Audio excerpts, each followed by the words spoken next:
Et maintenant, on va aller voir un nouveau point de la documentation, la partie Views sur Laravel. Toujours dans la partie basique de la documentation, vous retrouvez le lien à droite. On a vu les contrôleurs et le système de routing qui font partie du MVC. Maintenant, on va aussi voir la partie V de MVC, c'est-à-dire les views. Parce que rappelez-vous que MVC, c'est pour modèle, view, contrôleur. Donc, selon ce design pattern, c'est ici où nous aurons tout le code HTML avec le CSS et le JS, et ce sont les contrôleurs qui doivent retourner les views avec les bonnes données. Concernant l'organisation, Laravel les place dans le dossier ressources/views. Donc à la racine, il y a le dossier ressources par défaut, puis il y a le dossier views qui existe, et elles sont là-dedans. On peut utiliser la classe view de Laravel, ou le helper ou la fonction view, qui prend en premier paramètre le nom de la vue, puis les paramètres à lui passer.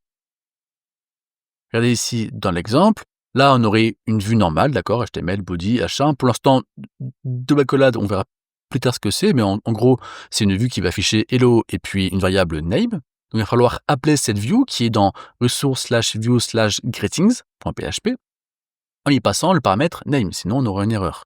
Comment faire ça? On aurait un contrôleur, ou ici là, dans une route directement, qui va retourner la view. Donc retourne view, c'est utiliser la fonction ici, ou alors vous verrez plus tard avec la classe view, c'est pareil. Premier paramètre, le nom de la view, c'est bien ça, greetings. Vu que Laravel sait que les views sont dans ressources/views, c'est pas la peine de le redire, il le sait déjà, donc lui, greetings, il sait que c'est déjà là-dedans. Et puis deuxième paramètre, un tableau de données, donc là, name est égal James. Donc ici, on aura bien affiché une view avec un H1 qui dira hello James, parce que la variable name a été passée par le contrôleur ici. Donc comme je disais, vos vues doivent être placées dans le dossier ressources/views. Elles peuvent être des fichiers HTML ou des fichiers PHP. Vous pouvez en créer directement aussi en ligne de commande avec artisan. Vous faites la commande suivante, php artisan make quoi? View, donc on peut faire une view, comme elle s'appelle, greetings. En utilisant artisan, le fichier /ressources/views/greetings.blade.php est créé. Alors, .blade.php, c'est quoi ce .blade? Eh bien, Blade, c'est le moteur de template de Laravel.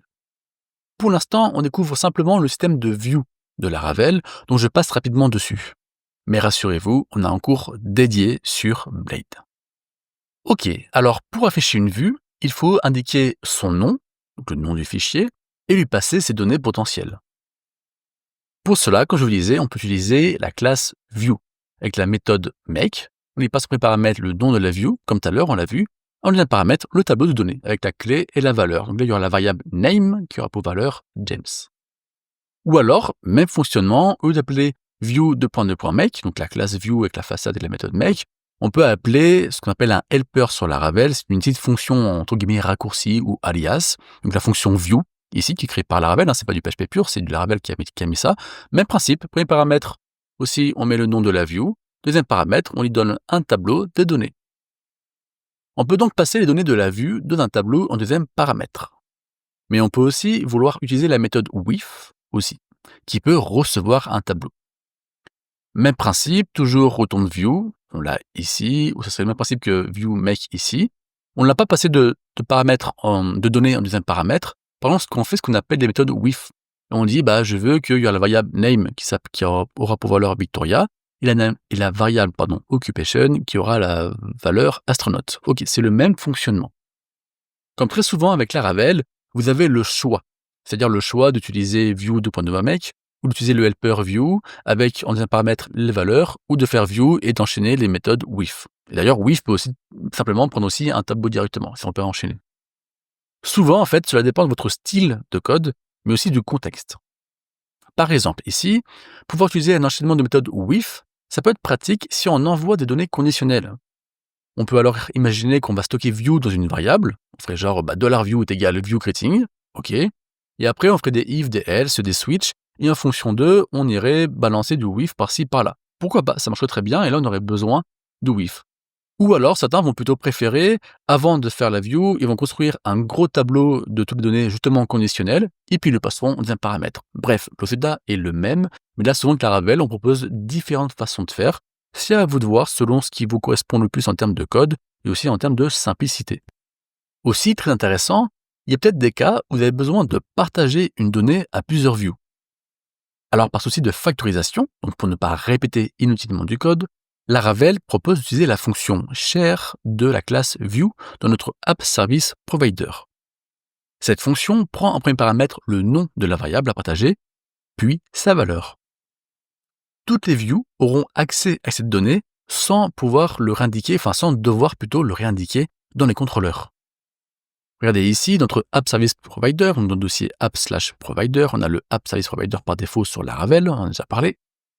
Et la méthode boot, on peut faire la chose suivante, view, donc toujours notre classe view, la façade, view share, et là on met key égale value. Donc il y aura la variable key qui aura la valeur value dans toutes nos views. Donc nos contrôleurs n'auront plus à le faire.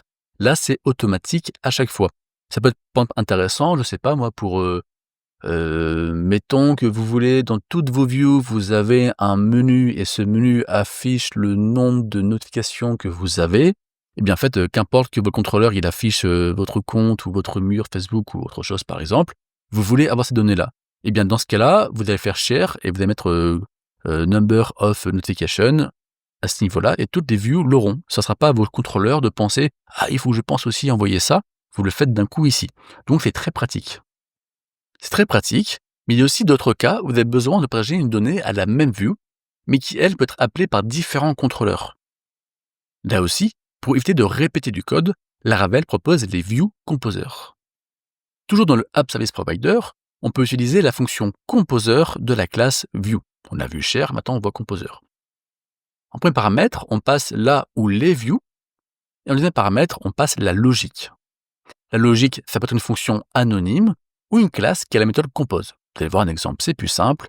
Toujours ici, notre App Service Provider, dans le boot.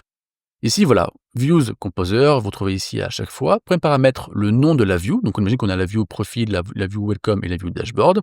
Et à chaque fois, on veut lui passer des données en particulier. Donc, soit fonction anonyme, on récupère la view ici et puis on fait ce qu'on veut, view with. Soit ici, on peut mettre le code dans une classe.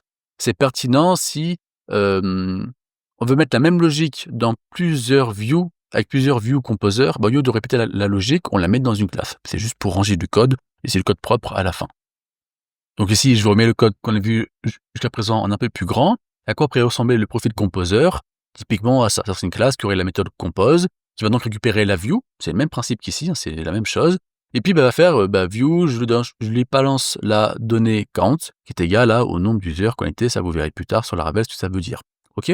Bon, ça marcherait très bien comme ça. Et ça peut être intéressant de le faire dans une classe. Comme ça, après, on peut, là aussi, factoriser du code.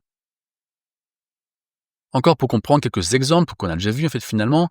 Voilà, on peut donc utiliser composer de la view. Là, on va dire à la vue dashboard, tu vas avoir tes données. Et puis ici, encore une fois, on peut faire des with ici.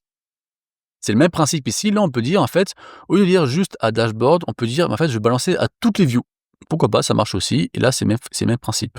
Donc, étoile, ça veut dire toutes les views. Même principe, view composer, à la vue profil. Cette fois-ci, au lieu de coder ici une fonction anonyme, on le met dans une classe, comme ça, le code est à côté, il peut aussi être factorisé, parce qu'il peut être réutilisé par d'autres view composers.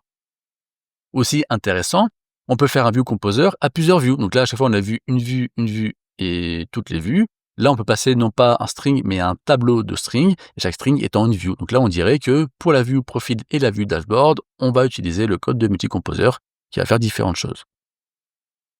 Donc, comme on l'a vu, vous pouvez l'appliquer, donc le view composer, à toutes les views avec le étoile. Avant de finir, quelques points en vrac sur les views. Vous pouvez donc vérifier qu'une vue existe et que la méthode existe, tout simplement.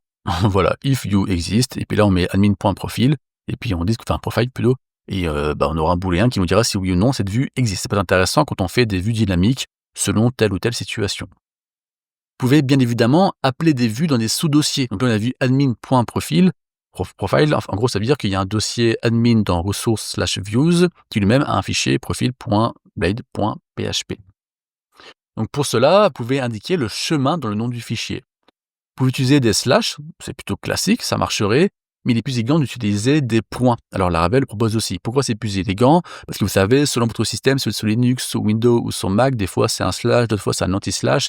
Ça peut être un petit peu compliqué, puisque forcément votre code dépend de l'écosystème de l'OS où il est dessus. Alors Laravel utilise une hybride, dont j'ai oublié le nom, où quand on met point, il comprend lui, puis en fonction de notre OS, il va gérer si c'est slash, anti-slash ou autre. Donc là, ici, retourne view admin.profile. On va bien retourner cette donnée-là. Donc, c'est bien une view profil qui est dans le dossier admin, qui lui-même est dans le dossier ressources/views. Aussi, par défaut, les views sont compilées à la demande. Donc ça, c'est surtout important par rapport à Blade. Encore une fois, on le verra plus tard. Et donc, on peut l'optimiser en gérant le cache avec Artisan. Comment faire? On peut faire PHP artisan view cache. Donc, on va mettre en cache les views qui ont été compilées. Et si on veut nettoyer ça pour les recréer, on fait PHP artisan view clear. Et là, on supprime le cache.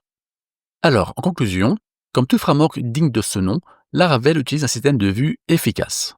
Elles sont stockées dans le dossier ressources/views. On utilise la classe view ou la fonction view qui est retournée par nos contrôleurs.